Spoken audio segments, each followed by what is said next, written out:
So, about my accident. Back in August of 2014, my husband and I took our kids to the pool. This pool had diving boards, and one of them was a high dive. My husband said it was about 19 feet. So, first time we all jumped off of it, everything was fine. And I started watching the young bucks. They were doing flips and all this other kind of stuff. And I just had this crazy idea, wonderful idea. I thought that I was going to do some type of cannonball. Now, that you think about it, yeah, it was definitely a crazy idea since water is not exactly forgiving. So anyway, I jumped off the high dive, and when I landed, instead of going straight down, I went splat and just kind of sank a little. And it hurt. It really hurt. And this was a Saturday, and my back was beet red. We went home. I stayed in bed all day Sunday, taking Tylenol and ibuprofen, because it hurt. Monday I went to work, and I had a hard time moving my leg, and pain was increasing, but I was just getting through my day. Tuesday, I literally had to lift my leg up and put it down out of the car. I had to lift it up and out of up and down from the stairs. If there was any kind of bump or a lip or something, I had to lift my leg over it. And the pain I couldn't tolerate it. It was excruciating, and enough was enough. So I went to the emergency room. They took an x-ray, and I either completely dislocated my leg or partial.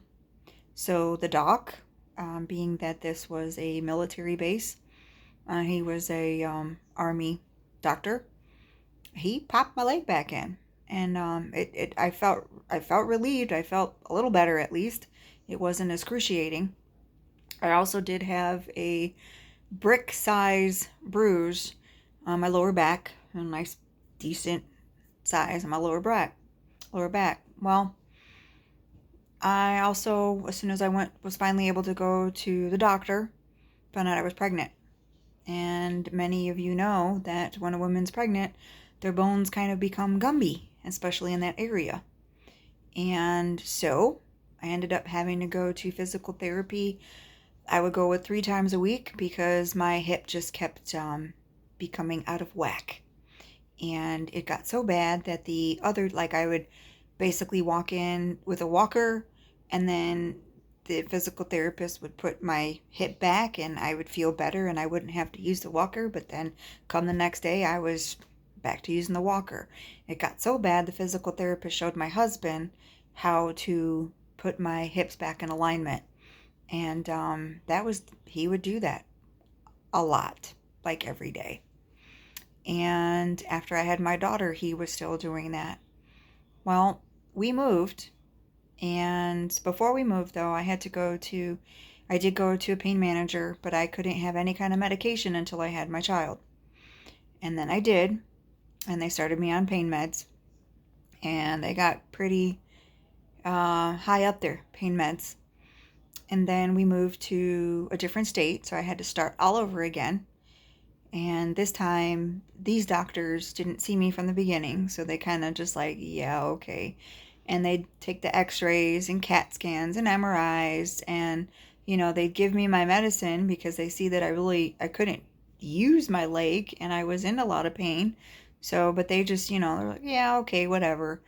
And it was always like a question of whether or not I really hurt and what was really going on. And this has been what we've been dealing with for over 7 years. And then finally, last week, matter of fact, on Tuesday, we saw an orthopedic sports medicine doctor. I did see a sports medicine doctor prior to, and he told me, an orthopedic specialist, and he told me, this was about a little over a year ago, and he told me that I was too young for a hip replacement. So I was just basically like, oh, okay, so I have to deal with this pain until I'm old enough to get a hip replacement? It's very frustrating. And then with the accident, I said it perfectly with my husband's live. I said, I danced a lot. Oh my gosh, do I love music. And I would just dance at the beat of a hat.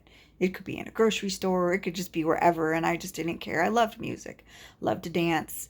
And my husband and I would go hiking like 6 miles, at least every other weekend. I mean, we just loved the outdoors. And after I had this accident, I was done. It was literally the music stopped. I stopped. Everything stopped. The pain was that bad. So, coming back to last week on Tuesday, we saw a sports medicine doctor, and he took an ultrasound.